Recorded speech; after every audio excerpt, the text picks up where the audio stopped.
नमस्कार दोस्तों। तो इस वीडियो में हम शंकु के बारे में जानकारी प्राप्त करेंगे, जिसमें उनके सभी फार्मूले का डेरिवेशन करेंगे। ठीक है, तो सबसे पहले शंकु का चित्र बना लेते हैं। तो शंकु कुछ इस प्रकार का होता है।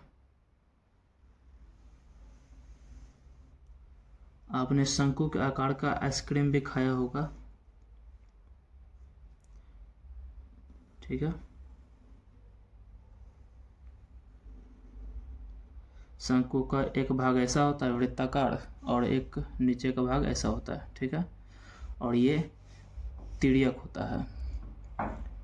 अगर हम इस वृत्ताकार भाग की त्रिज्या मान ले r और इसका तिर्यक ऊंचाई मान ले l। ठीक है, ठीक है। और अगर इसका ऊंचाई दिया रहे h, यहाँ पे 90 डिग्री बनेगा h। ठीक है, तो इसमें सबसे पहले हम इसका वक्र पृष्ठ क्षेत्रफल निकालेंगे, लेकिन उससे पहले l निकालते हैं। l कैसे निकालेंगे? तो आप देख सकते हैं यहाँ पे एक त्रिभुज बन रहा है, समकोण त्रिभुज। ठीक है, यहाँ पे 90 डिग्री। तो अगर हमें h दिया है, r दिया है और l निकालने को कहे तो क्या करेंगे? यहाँ पे पाइथागोरस प्रमेय लगा देंगे। तो क्या हो जाएगा? l square equal to h square plus r square. तो l का मान क्या आ जाएगा? Under root h square plus r square. ठीक है, 2 नंबर। अब इसका वक्र पृष्ठ क्षेत्रफल निकालते हैं। शंकु का वक्र पृष्ठ क्षेत्रफल। वक्र पृष्ठ क्षेत्रफल क्या होता है? ये वाला जो भाग है ना, तिर्यक ऊंचाई वाले, वो गोलाकार होता है। जैसे आपको एक प्रैक्टिकल कागज का शंकु बनाकर दिखाते हैं।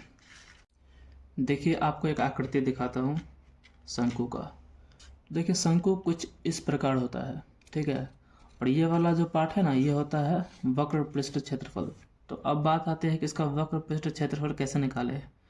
तो जब शंकु को खोला जाता है, ओपन किया जाता है, तो ये इस प्रकार का होता है। ठीक है, और ये क्या है? ये त्रिज्य खंड है। ये वृत्त का कटा हुआ भाग है, जिसे त्रिज्य खंड कहा जाता है। तो ये क्या है? देखिए, जब इसको घुमाते हैं तो ये पूरा क्या बनता है? वृत्त बनता है। तो इसका लंबाई क्या होगा? इसका परिधि क्या होगा? 2πr। तो इसका लंबाई हमने लिख दिया क्या? 2πr। ठीक है, और इसे कहते क्या है? ये होता है चाप। और ये तिर्यक ऊंचाई है पूरा l, तो इसलिए हम यहाँ पे l लिखे हैं।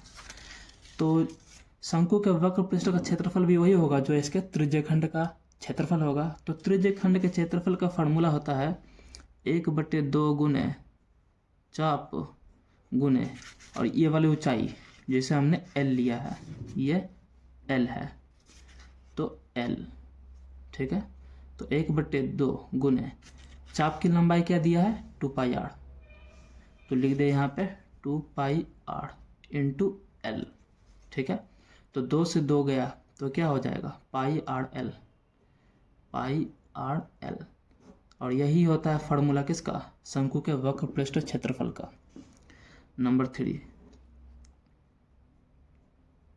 शंकु का पूर्ण पृष्ठ क्षेत्रफल। अब देखिए, पूर्ण पृष्ठ क्षेत्रफल क्या होगा? ये वाला जो गोलाकार भाग है वक्र पृष्ठ, उसका क्षेत्रफल प्लस ये आधार का क्षेत्रफल। तो वक्र पृष्ठ क्षेत्रफल क्या है? पाई आर एल प्लस आधार कैसा है? वृत्ताकार। इसका क्षेत्रफल क्या हो जाएगा? πr square. तो यहाँ से हम πr को कॉमन लेंगे तो अंदर क्या बचेगा? l, और यहाँ पे एक r बचेगा। तो ये किसका फॉर्मूला हो गया? संपूर्ण पृष्ठ क्षेत्रफल का। और देखते हैं 4 नंबर, इसका आयतन निकालते हैं शंकु का। शंकु का आयतन। देखिए, आयतन का फॉर्मूला होता है क्षेत्रफल इंटू ऊंचाई। ठीक है, तो आधार का क्षेत्रफल लेते हैं। ठीक है, जो आधार, जो आकृति नीचे रखा होता है उसका क्षेत्रफल लेते हैं और जहाँ तक उसका आयतन निकालना होता है उसकी ऊंचाई लेते हैं। ये होता है आयतन का फॉर्मूला। तो ये आधार जो नीचे रखा है इसका क्षेत्रफल क्या हो जाएगा, पाई आर स्क्वायर गुने, और इसकी ऊंचाई क्या है, h। ठीक है, पाई आर स्क्वायर h। लेकिन एक बात और ध्यान रखिए, ये बेलन का आया पाई आर स्क्वायर h, लेकिन ये जो शंकु होता है ना, बेलन का ही एक भाग होता है। जब देखिए बेलन कुछ ऐसा होता है, ठीक है, जब बेलन को हम 3 भागों में बांट दें, ऐसे ऐसे, तो देखिए 3 शंकु बनेगा, 3 शंकु बना। तो शंकु का क्षेत्रफल, शंकु का आयतन क्या होता है, बेलन का आयतन का 1/3 होता है। तो ये बेलन का आयतन, जब इसको 3 से डिवाइड कर देंगे तो ये शंकु का आयतन हो जाएगा।